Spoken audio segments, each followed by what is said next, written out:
हिंद के मौलाना महमूद मदनी का जो बयान आया है, उस बयान को लेकर काफी चर्चा हो रही है, क्या कहेंगे इस पर? देखिए, उन्होंने जो बयान दिया है वो जमीयत उलेमा हिंद का एक बहुत बड़ा रोल है इस देश में और देश की आजादी में भी। जब बहुत सारे लोग आजादी की जंग में भाग रहे थे, लड़ना नहीं चाहते थे, जेलों से डर रहे थे, बलिदान से डर रहे थे, तो जमीयत उलेमा हिंद ने एक बहुत बड़ा रोल अदा किया है। चाहे सविनय अयोग्य आंदोलन हो या ऐसा योग आंदोलन हो या कोई और आंदोलन जो है उस समय में जो चले हैं, उनमें जमीयत उलेमा हिंद का एक बहुत बड़ा रोल रहा है। भारत की आजादी में उनके उस पूरे परिवार का एक बहुत बड़ा रोल है। उनके यहां से बलिदान भी हुए, जेलें भी उन लोगों ने काटी हैं।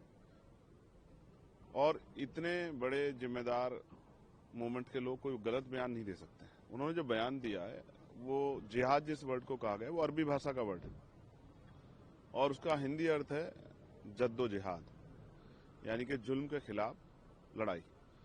मैं हूं देश का कोई भी व्यक्ति, जब उन पे जुल्म होता है तो वही कहता है हम जुल्म के खिलाफ लड़ेंगे।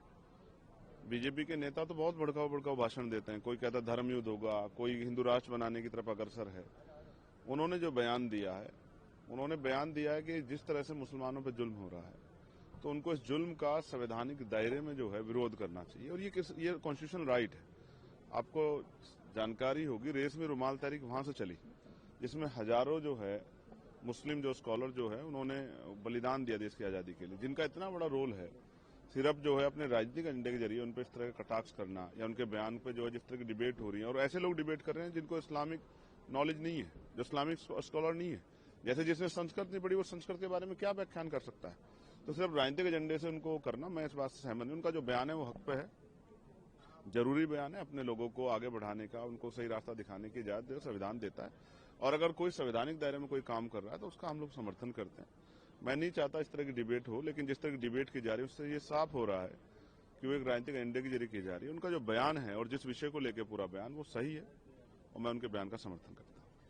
नदवी ने जो एक बयान दिया है कि मुस्लिमों को जो है प्रेशराइज किया जा रहा है और जिहाद की जरूरत है, इस तरीके के शब्दों का प्रयोग किया गया, क्या कहेंगे? मैं फिर आपसे कह रहा हूं, जब तक आप इस वर्ड का अर्थ नहीं समझेंगे तब तक इसके कई मायने आप निकाल सकते हैं। हम तो रोज नारा निकालते हैं, जुल्म जबर के खिलाफ संघर्ष हमारा नारा है, जोर जुल्म की टक्कर में संघर्ष हमारी, तो रोज हम लोग नारे लगाते ही हैं।